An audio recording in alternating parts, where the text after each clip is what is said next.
stock market crash that we have seen unfold over just the last couple of days already rivals the crash at the beginning of the Great Depression in 1929. So first, let me show you what I mean when I say that this crash already rivals the Great Depression. This right here is a table of the 25 worst 3-day percent changes in history in the stock market. And you can see as of April 7th, the current market crash over the last 3 trading days is at number 11. Number 10 was the Great Depression, and number 12 was also the Great Depression. You can see as you move down the list all the way to the number 1 worst 3-day performance, we see 1987, which was Black Monday, the Great Depression, the financial crisis, World War II invasion. Those were all examples of 3-day market performances that were worse than right now. But as it stands right now, we are already seeing stock market performance levels that match the damage that was happening during the Great Depression. But the shocking thing about this performance recently is that by and large, it's not actually retail investors that are selling. If you take a look at this chart, you can see that last week hedge funds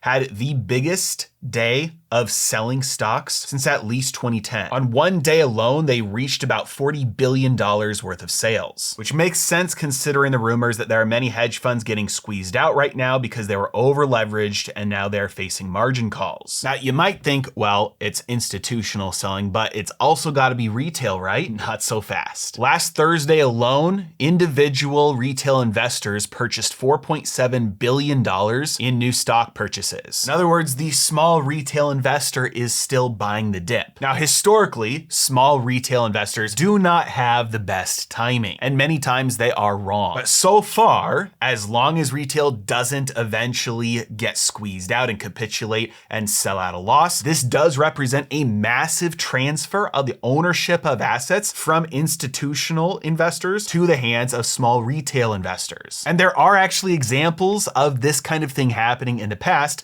and retail not capitulating. In fact, this was one of the large outcomes that happened in 1987, one of the other historically large market crashes. In other words, these types of movements where the market crashes over 20% in the course of just a couple of weeks are because very big money gets pushed out for some reason, which shoves the markets lower. And assuming you keep your cool, and assuming you have cash to deploy, people like you and I get to take advantage of this. Now, it doesn't seem like this is just an unfortunate side effect of what the current administration is doing policy-wise. It actually seems like this might be one of the express purposes of what they are doing. The current Treasury Secretary, when he was asked about the carnage in the markets, basically just said, we don't care about that. Most equities and assets are owned by the top 10% in America. And even though 62% of Americans own stocks, that means 38% of Americans don't own any stocks at all. And that is further concentrated among upper income Americans, with only 25% of lower income individuals owning any stocks whatsoever. In fact, if you take a look at this chart, it shows how bad the problem has gotten. This is a chart that shows the S&P 500 measured by the median income in the United States, which means that compared to the median income, the S&P 500 has gotten extraordinarily overpriced or expensive over the last 100 years, which is one of the reasons why lower income households are finding it so hard to get ahead these days. Asset prices have been inflated beyond the point of affordability, making it harder and harder to escape the rat race. Now, don't get me wrong here. I think that many of the things the current administration is doing is completely backwards. And while it does have the effect of pushing down asset prices, it's not like it's going to have the effect of making things better economically long term. There are a lot of good things the current administration is doing and a lot of really stupid things, including the tariffs. And no, it doesn't seem like it's just a negotiation tactic, but that is a conversation for another video. Now, one of the reasons I say this is because if you look at the yield on the 10-year government bond, it is now back up higher than it was on the so-called Liberation Day. In other words, one of the goals from this administration is to push yields lower so they can refinance the debt, make government spending costs lower so that they can lower the cost of just the interest on the national debt. But that's not what is actually happening. While the stock market has been plummeting, treasuries have been getting sold off as well, pushing interest rates higher. So it's not like there is a flight to safety going on where people are selling stocks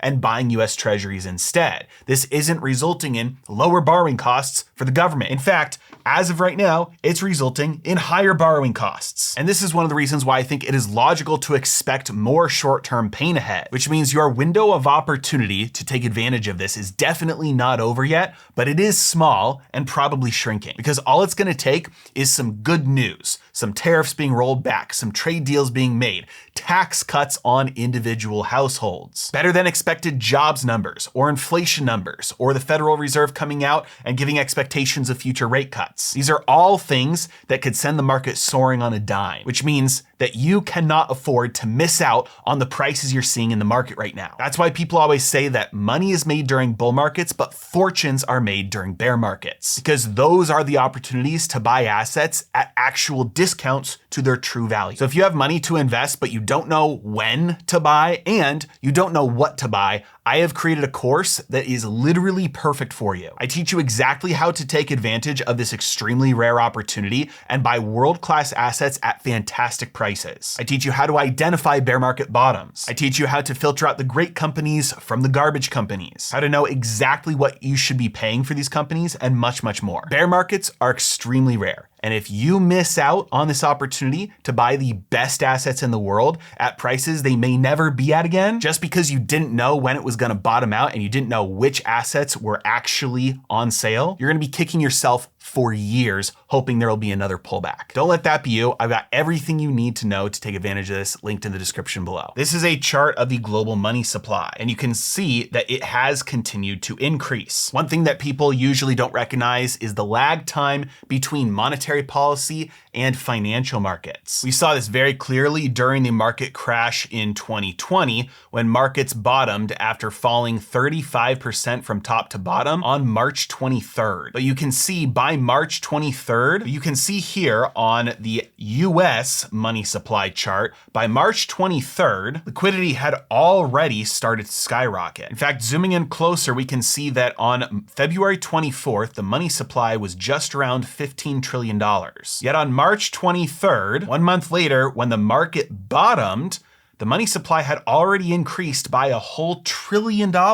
Meanwhile, that whole entire time, markets kept falling. In other words, there is a lag time before the new money that is created can enter the financial system, work its way through, and start to bid back up asset prices. Now, there is an even larger lag time between that and when that newly created money hits the prices of goods and services. But even financial markets take some time to respond. At the end of the day, when you look at just the price action of the markets right now, this does not look like a market bottom. And current policy stance indicates more pain to come as well. But at the end of the day, all of this volatility simply means opportunity for those who are able to look past their fear and invest according to logic, not emotions. And anybody who does that is probably going to be very happy they did, probably very soon. And don't forget to get my bear market investing guide. I have it linked below, and I forgot to say this before, but it is heavily discounted right now. Normally it's a lot more expensive than this. I put it on sale for you guys because this is such a unique opportunity to take advantage of it. And what you'll learn in there is literally worth tens to maybe even hundreds of thousands of dollars for your portfolio over the span of your investing. As always, thank you so much for watching. Have a great day.